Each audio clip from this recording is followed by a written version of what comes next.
Eu estou aqui com o matriz.py aberto e vamos começar analisando do início, ou seja, não é do início do arquivo, é do início da execução do programa. Vamos encontrar o entry point do programa, porque tudo que eu sei é o que eu li no README e usando o programa. Então eu tenho uma pequena visão de como ele se comporta e eu quero incrementar esse meu mapa com um pouco mais de detalhe, por isso é muito importante começar do início da execução do programa. Vamos procurar esse cara. Ele vai estar provavelmente lá embaixo, maravilha, aqui na chamada da função main, que é essa funçãozinha que está aqui em cima. Legal, ela começa aqui sugerindo um while true. Isso é um sinal de que provavelmente essa é a função que controla a questão do input, né, para você ter o promptzinho de digitar qual é o comando. Então ele provavelmente vai ter o true, vai ficar nesse loop aí, e você vai o tempo inteiro digitando alguma coisa, dando novos comandos para o programa. Ele segue com try, o que é um sinal interessante de que ele está usando a exception para alguma coisa. Faz aqui um read sequence, que a gente vai ver o que é ainda. Se eu botar o mouse em cima, ele me mostra alguma informação. O read sequence, ele retorna uma lista de strings. Então provavelmente é o read sequence que faz o prompt de comando e recebe o comando e provavelmente faz algum processamento para quebrar isso numa lista de strings e passar aqui para o CMD. E ele começa então numa lógica de if, else if, né? If, elif, onde ele está testando o primeiro elemento dessa lista de strings CMD para validar se está batendo com aqueles comandos disponíveis, né, lá no nosso README. Então o X é para sair, ele faz o break é do while, né? Então ele está saindo do while e dando a sequência no programa, e provavelmente ele está saindo do programa. Depois ele tem o elif e ele faz o create array. E aqui ele tem uma coisa interessante, né? Que eu já estou vendo aqui o CMD, ele passa aqui um slice de 1 até 3, né? E depois ele tem o elif do L também, que é para setar um valor, e ele passa aqui o CMD de 1 até 4. Então isso para mim já tem um cheiro esquisito, porque significa que a função main está tendo que conhecer os detalhes do comando e os detalhes da função que é ativada a partir do comando. O ideal é a gente conseguir encapsular esse cara. Então, de cara, a gente tem algumas coisas para fazer aqui. A primeira coisa é que o if, else if, isso é uma tentativa de mapeamento, né? Se esse cara aqui bate com esse, então faz isso aqui. Se esse cara aqui bate com esse, faz isso aqui. Esse ciclo de mapeamento com if, elif, ele pode ser substituído por um mapeamento com um dicionário, onde eu tenho a chave, que é o valor aqui que eu desejo, né, e o valor vai ser o que eu quero que aconteça, né, uma função que vai executar alguma coisa. E a partir daí eu não preciso colocar esse monte de if elif, basta que eu pesquise nesse dicionário, né, se existe alguém que representa, né, esse mesmo elemento aqui. Então se o CMD0 for I, eu vou perguntar se o dicionário tem uma chave I, se tiver eu pego uma função, um objeto executável que vai dar sequência no processamento. Então isso é uma coisa interessante. Vamos começar anotando aqui algumas coisas para a gente melhorar. Então a primeira coisa vou registrar essa questão, né, de substituir o uso do if, elif por um mapeamento com dicionário, que é o padrãozão que a gente usa no Python. Isso já simplificará bastante esse código, mas pode ser difícil pela forma como as coisas estão, né? Então tem essa outra coisa para resolver aqui, que é encapsular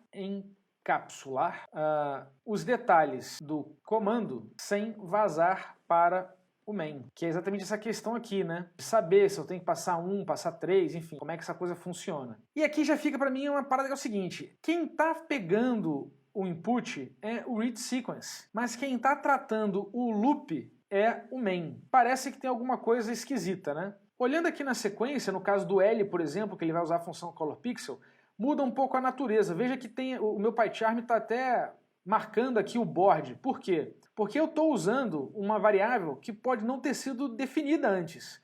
Imagina que o primeiro comando que eu executo é o L. Ele vai tentar acessar o board, vai dar um name error, que esse cara não existe. Porque ele só vai ser definido se somente se eu executar o I primeiro antes de tudo. Então isso é um problema de lógica que a gente precisa resolver. Então de alguma maneira eu tenho que passar a definição de quem é o board para cima, né? Então eu tenho que extrair definição do board para o início do processamento. Legal, e a partir daí ele vai repetindo esse processo, né? Veja que interessante que eu tenho aqui, né, fora o create array, eu tenho aqui o color pixel, ele recebe o board, ele retorna o board. O vertical pixel, ele recebe o board e retorna o board. Então esse comportamento, ele amarra, ele diz que o color pixel, o vertical pixel, todos esses caras dependem muito do board. E isso me sugere Claramente isso aqui é uma implementação procedural, né? Eu não sei ainda se ele está mudando os detalhes do board ou se ele está criando novos boards. A gente vai descobrir isso daqui a pouco. O mais provável é que ele esteja alterando. E essa relação, ela sugere provavelmente o uso de uma classe. Então vou colocar aqui uma sugestão, né? Um to-do, verificar a possibilidade do board ser instância de uma classe. Fica aqui essa questão para reflexão, mas vamos continuar analisando. O que mais temos aqui? Aqui no F, que é aquele fill, ele já traz mais uma especialidade. Olha que interessante aqui. Ele está pré-processando os valores do CMD. Em vez de resolver aqui dentro do fill pixel, ele está aqui já fazendo uma conversão, né, para inteiro e retirando 1. Isso já me indica claramente o seguinte, que o main está conhecendo duas naturezas. A natureza dos índices dos comandos e a natureza dos índices do board. Porque ele está fazendo esse meio de campo. Então, claramente, o board está usando um índice baseado em 0 e o prompt está utilizando o comando a partir de índice 1. Então, estou tendo que fazer esse processo aqui. Na dinâmica de encapsular o comando, os detalhes do comando, isso pode nos facilitar e isso é mais um ponto para a gente entender o board como um objeto mais complexo, né? Porque não faz sentido para a gente ter que saber os detalhes de implementação do board, né? Como é que ele vai ser de fato manifesto, né? Porque tem várias formas de implementar uma matriz. Então, vou colocar aqui, vou botar aqui mesmo, né?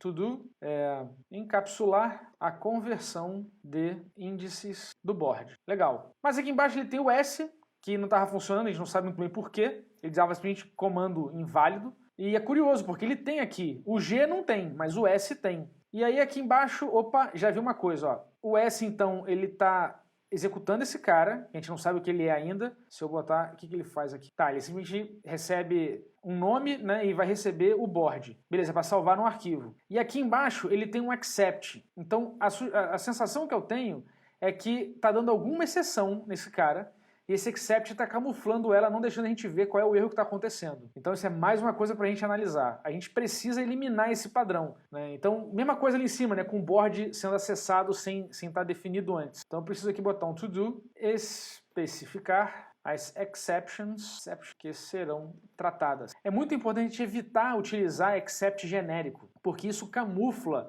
no processo de mudança do código, isso camufla a nossa capacidade de debugar o código, de verificar o que está acontecendo de fato em termos de erro, né? Então, em vez de eu ter um traceback, eu vou estar sempre tendo que marcar com debugger e aí navegar até o código para investigar o que está acontecendo e aí resolver um problema.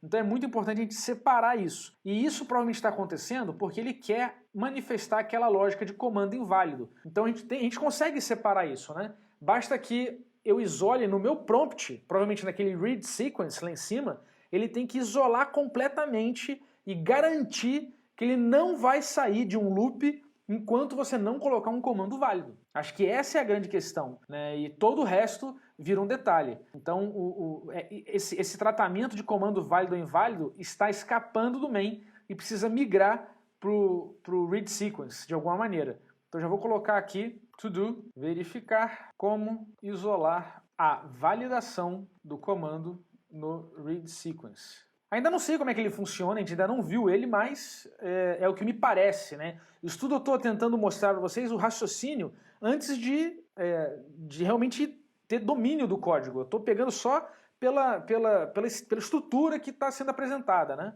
O que mais que eu tenho aqui embaixo? Bom, ele termina o except, é a última coisa.